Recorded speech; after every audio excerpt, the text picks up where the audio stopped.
पिछले 2-3 दिनों से ये खबरें लगातार आ रही हैं कि 15 जून से लॉकडाउन फिर लगेगा। तो क्या ये बात सच हो सकती है या फिर अफवाह? क्योंकि अभी तो अनलॉक 1.0 चल रहा है और आने वाले दिनों में अनलॉक 2.0 और 3.0 को बढ़ाते हुए देश को वापस रोज़मर्रा की पटरी पर लाने का प्रयास सरकार कर रही है। तो कितनी सच्चाई है इन बातों में?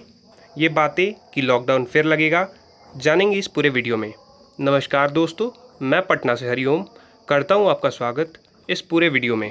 आने वाले समय में लॉकडाउन लगेगा या नहीं, इस बात को जानने के लिए हमें पीछे जाना होगा, यानी कि मार्च के महीने में जब लॉकडाउन के पहले चरण की शुरुआत हमारे प्रधानमंत्री श्री नरेंद्र मोदी जी ने शुरू की थी।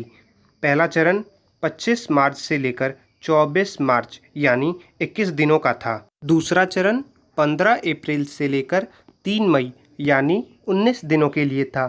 तीसरा चरण 4 मई से लेकर 17 मई के लिए था और अंतिम चरण की अगर मैं बात करूं तो चौथा चरण 18 मई से लेकर 31 मई यानी 14 दिनों के लिए था। अभी हमारा देश अनलॉक के पहले फेज़ में है, यानी इन फेज़ में मंदिर, मस्जिद, मॉल और रेस्टोरेंट जैसी अन्य सेवाएं शुरू कर दी गई हैं। इन सभी चारों चरणों और उनके आंकड़ों को समझाने के लिए मैं आपको एक ग्राफ पर लेकर चलता हूं। इस ग्राफ के ज़रिए मैं आपको समझा सकता हूं कि लॉकडाउन के चारों चरणों में कितने आंकड़े बढ़े। तो मैं अभी इस वक्त गूगल के पेज पर आया हूं, जहां पर मैंने टाइप किया है कोरोना वायरस, और मैं इसके पूरे स्टैटिस्टिक्स ग्राफ को आपको दिखाऊंगा, पहले चरण से लेकर अंतिम चरण तक।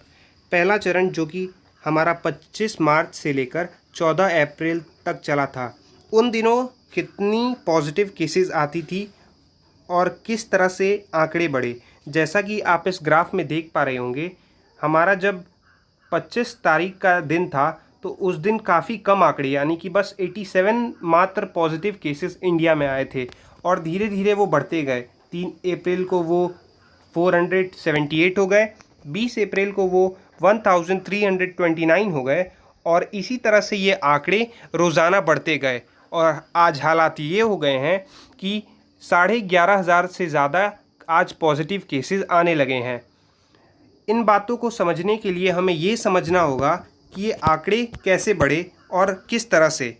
तो जो आंकड़ों की शुरुआत हुई वो आपके पहले फेज़ में, पहला फेज़ यानी 14 अप्रैल।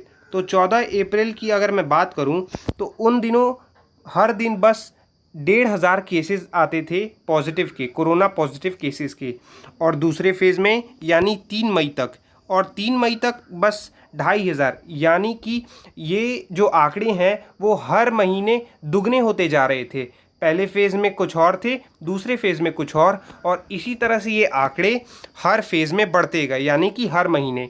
25 मार्च से हमारे देश में लॉकडाउन शुरू था तो काफ़ी कम आंकड़े आते थे और जब तक हमारा लॉकडाउन 4 चरणों में यानी कि 31 मई तक चला था तब तक हमारे देश में काफ़ी ज़्यादा आंकड़े हर दिन आने लगे थे, जो कि 7,964 हैं टोटल। अगर मैं बात कहूँ ये पर डे के अनुसार आ रहे थे।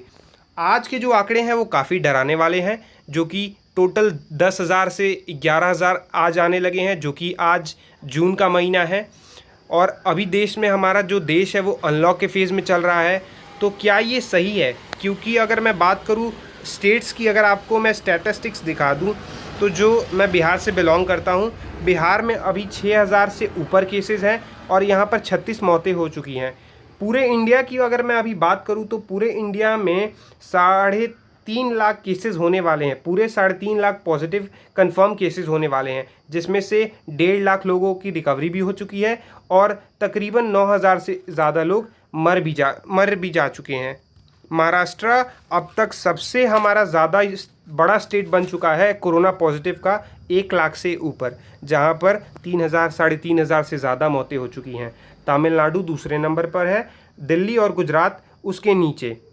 तो ये जो ग्राफ है, इनसे हमें ये समझना है कि जब लॉकडाउन था तो काफ़ी कम पॉजिटिव केसेस आते थे और सरकार को ये समझना था कि काफ़ी कम आ रहे हैं तो इसका मतलब ये सही है। लेकिन जैसा कि WHO ने ये भी बताया था कि जो कोरोना वायरस का असली जो पीक है यानी ऊंचाई, वो जून और जुलाई के महीने में भी आएगा और वो हम देख सकते हैं, क्योंकि अभी जो केसेस हैं वो 10,000 और 11,000 काफ़ी डराने वाले हैं। और अभी जो हॉस्पिटल के बेड के चार्जेस हैं, प्राइजेस जो हैं, जो कि मैंने सुना है वो तकरीबन आपको डरा देंगे। पर डे वो लोग 1 लाख रुपए चार्ज करते हैं। अगर आप एक मिडिल क्लास से हैं तो आप ये कैसे अफोर्ड कर सकते हैं, आप ज़रा सोचिए इस बारे में। तो इस वीडियो के माध्यम से मैं बस यही आपको समझाना चाहता था कि जो कोरोना केसेस हैं वो दिन ब दिन इसी तरह से बढ़ते गए और ये और आगे बढ़ेंगे जुलाई तक। तो आप सचेत रहें, और जो लॉकडाउन की बात है वो ज़रूर लगना चाहिए, क्योंकि नहीं तो हमारा देश भी अमेरिका के बाद हो सकता है कि दूसरा बन जाए, क्योंकि हमारी देश की जो आबादी है वो काफ़ी ज़्यादा है। और फिर जब अगर हमारा देश उस स्तर पर पहुंच जाएगा तो हमारे देश को कोरोना से फिर कोई नहीं बचा पाएगा। अभी तो केसेस बहुत कम आ रहे हैं, 11,000 पर डे। अगर हमने इसे अभी नहीं रोका लॉकडाउन करके तो ये केसेस पक्का आगे चल के 20,000, 25,000, 30,000, और फिर हम आगे कुछ नहीं कर पाएंगे, क्योंकि हमारे पास ज़्यादा फिर सुविधाएं नहीं रहेंगी। और अगर ज़्यादा केसेस आएंगे तो हम हॉस्पिटल्स में बस चक्कर लगाते रह जाएंगे, फिर हमें बेड्स नहीं मिलेंगे, इसके प्राइसेस बढ़ जाएंगे और वगैरह वगैरह। तो इन चीज़ों को समझते हुए हमें ये समझना चाहिए कि अभी लॉकडाउन ज़रूरी है। और अगर ये लॉकडाउन अभी हो जाता है तो हो सकता है जैसे कि पहले दूसरे स्तर पर केसेस काफ़ी कम आते थे, उसी प्रकार ये केसेस कम आने शुरू हो जाए, क्योंकि संक्रमण का जो खतरा होगा वो काफ़ी कम होगा। जिस तरह से हम महाराष्ट्र का यहाँ पर एग्जाम्पल ले सकते हैं, यहाँ पर 1 लाख से ज़्यादा महाराष्ट्र के केसेस बढ़ चुके हैं। तो हमें इस चीज़ से सीख लेनी चाहिए कि हमें अपने स्टेट का जो स्तर है, पॉजिटिव केसेस का जो स्तर है, उसे नीचे रखना है। उसके लिए हमें लॉकडाउन करना काफ़ी ज़रूरत है, हमें सोशल डिस्टेंसिंग मेंटेन करनी है। जब हमें ज़रूरत हो तभी हम घर से बाहर जाएँ। अनलॉक फेज चल रहा है, इसका मतलब ये नहीं कि आप जब मन चाहे बाहर चल जाएँ, पार्क खुल गए आप बाहर जाएँ घूमने के लिए। नहीं, आपको सचेत रहना होगा, क्योंकि अगर एक बार आपको इस वायरस ने जकड़ लिया तो आपकी जेब खाली हो जाएगी। मैं आपको सावधान कर रहा हूँ, आपके पास फिर पैसे नहीं बचेंगे अपने आप को इलाज कराने के लिए, क्योंकि ये प्राइवेट हॉस्पिटल में पर डे जो कि 1 लाख है, आप दूसरे वीडियोस में भी देख सकते हैं 1 लाख जो चार्ज कर रहे हैं मिडिल क्लास, ये कहाँ से देगा।